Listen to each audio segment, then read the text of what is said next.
Miriam Francois Cero sudah sangat populer di Inggris ketika dirinya masih anak-anak. Ia adalah pemain film Sense and Sensibility yang ngetop di era 90-an. Ketika ia memutuskan dirinya menjadi seorang mualaf, popularitas dirinya semakin melonjak. Mualafnya Miriam merujuk pada peristiwa serangan tanggal 11 September tahun 2001 di AS sebagai motif di balik keingintahuannya tentang Islam. Itulah yang membuat dirinya menyatakan masuk Islam. Ia menyebut bahwa kehidupan Nabi Muhammad sebagai seseorang yang membuatnya termotivasi untuk mengubah karirnya. Miriam menggambarkan Nabi Muhammad sebagai salah satu tokoh besar dalam sejarah yang telah disalahpahami. Miriam mengutip beberapa perkataan populer Nabi Muhammad. Salah satu kutipan favoritnya adalah,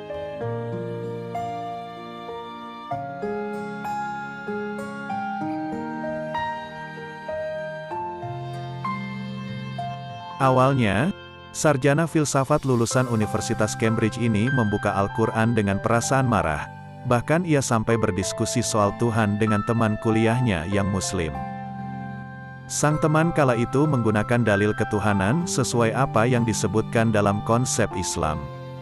Miriam berkata, "Saya mempelajarinya sebagai bagian dari upaya untuk membuktikan pendapat teman saya yang seorang Muslim itu salah," ujarnya.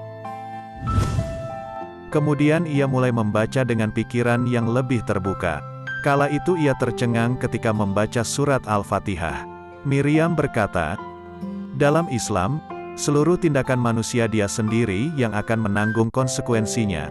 Itulah pentingnya dia mengambil jalan yang lurus yakni jalan Tuhan," ujarnya. Makin lama belajar Al-Quran, makin besar keinginan Miriam untuk menganut agama Islam. Tujuan semula Miriam mendebat argumentasi temannya, kemudian Miriam berubah menjadi pengakuan. Miriam berkata, "Kamu benar tentang agamamu." Tak mau buang-buang waktu, Miriam pun segera bersyahadat. Miriam berkata, "Beberapa teman dekat saya melakukan yang terbaik untuk mendukung saya dan memahami keputusan saya. Saya tetap sangat dekat dengan beberapa teman masa kecil saya, dan melalui mereka saya mengakui universalitas pesan ilahi, bahwa nilai-nilai Tuhan bersinar melalui perbuatan baik manusia Muslim maupun bukan," katanya. Ia menyatakan, konversi keimanannya bukan sebagai reaksi atau oposisi terhadap budaya Barat. Sebaliknya, itu merupakan validasi dari apa yang selalu saya pikirkan, ujarnya. Miriam seraya mengkritik beberapa masjid di Inggris yang menutup pintu dialog tentang ketuhanan dan terlalu dogmatis. Miriam berkata, "Catat, aturan dan protokol mereka banyak yang membingungkan dan malah bikin stres." Menjadi Muslim, tidak berarti kita kehilangan semua jejak diri kita sendiri. Islam adalah validasi yang baik dalam diri kita dan sarana untuk memperbaiki yang buruk, pungkas Miriam.